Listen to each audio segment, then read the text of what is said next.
student, now we solve exercise 1.3 question number 4 is given express 0.999 dash in the form of p by q. ये 0.999 है, इसको हमें p by q के form में change करना है। तो हमें मालूम है 9 इज रिपीटिंग, तो we write in the short form 0.9 बार। ओके, अब इसको आपको सेम टू सेम सॉल्व करना है, क्वेश्चन नंबर 3 आप फर्स्ट के जैसे सेम टू सेम वे में। ठीक है, लास्ट में आपका आंसर आएगा 0 p by Q equal to 1/1 1। अब हमें मालूम है कि यहाँ पे 0.99 ये नियरली 1 के इक्वल है। ये जो वैल्यू है अप्रॉक्सीमेटली 1 के इक्वल है। इसको हम अगर राउंड फिगर में लिखते हैं तो 1 भी लिखते हैं। तो ये वैल्यू 1 के इक्वल है और जब हमने सॉल्व किया तो हमारा आंसर भी 1 आया। तो इससे हमें ये कंक्लूज़न निकलता है कि 0.9 बार है वो 1 के नियरली इक्वल रहता है, और जब इसको p बाई क्यू के फॉर्म में चेंज करते हैं तो भी आंसर 1 ही आता है। Now we solve question number 5। Here is given what can the maximum number of digit be the repeating block of digit in the decimal expression of 1/17। Perform the division to check your answer. 1 को अपन 17 से divide करना है। Okay, और आपको देखना है divide करने के बाद जब तक डिवाइड करते जाना है जब तक कि रिपीटिंग स्टार्ट नहीं हो। इसमें आपको बताना है कितने डिजिट बाद सारे नंबर रिपीट हो रहे हैं, कितने नंबर रिपीट हो रहे हैं एक साथ।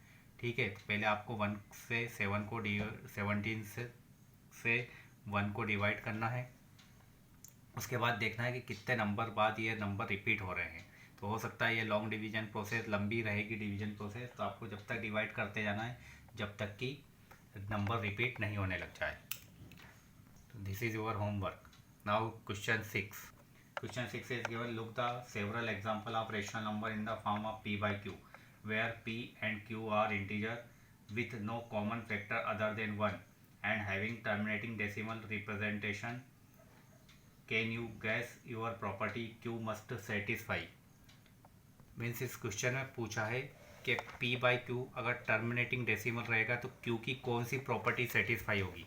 तो इसके लिए रूल है without actual division, means here is given 4/7। तो now we do the factor of denominator 7 into 1। Next example we take 4/25। Here factor of denominator is 5 into 5। Next another example we take 7/12। Factor of 12 is 2 into 2 into 3. Next another example we take 7/8. So factor of denominator is 2 into 2 into 2. Okay, so now one more example we take 7/10. Factor of 7/2 into 5. तो denominator q अगर factor के form में रहेगा 7 into 1 है तो ये जो होगा नॉन टर्मिनेटिंग होगा विदाउट एक्चुअल डिवीजन, क्योंकि रूल क्या कहता है कि जो डिनोमिनेटर है वो हमेशा या तो 2 into 2 के फॉर्म में हो या 5 into 5 के फॉर्म में हो या 2 into 5 के फॉर्म में हो।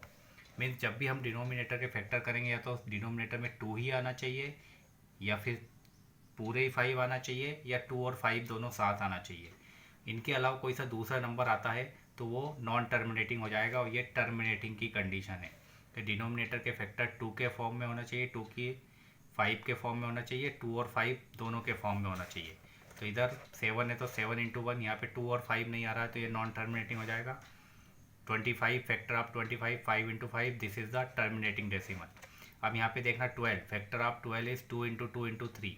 2 तो आ रहा है लेकिन 3 भी आ गया। रूल क्या कहता है या तो 2 ही आना चाहिए या 5 भी आना चाहिए या 2 और 5 आना चाहिए, लेकिन यहाँ 2 के साथ 3 आ गया इसलिए ये भी नॉन टर्मिनेटिंग हो जाएगा।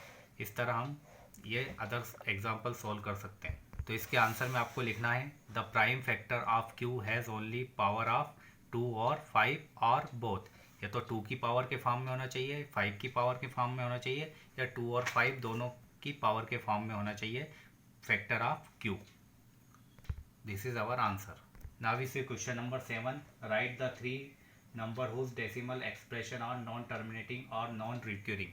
Non-terminating और non-recurring क्या होता है कि डिवीज़न प्रोसेस स्टॉप नहीं होती है और नंबर सेम नंबर रिपीट नहीं होते हैं। एक दो नंबर बाद फिर दूसरा नंबर रिपीट होने लग जाता है, ये non terminating non recurring decimal होता है। और नॉन टर्मिनेटिंग रिक्यूरिंग डेसिमल क्या होता है, उसमें सेम नंबर रिपीट होते हैं, जैसे 0.9 बार तो 999 repeat again again same number. लेकिन यहाँ पे आपको अपने मन से दूसरे कुछ भी एग्जांपल आप लिखना है 3, जिसमें जो नॉन टर्मिनेटिंग नॉन रिक्यूरिंग हो, सेम नंबर रिपीट ना हो। तो जैसे पाई की वैल्यू है √2 की, √3, √7, इसमें ये सब क्या रहते हैं, non terminating non recurring decimal है। आप अपने मन से दूसरे एग्जाम्पल भी लिख सकते हो दिस टाइप।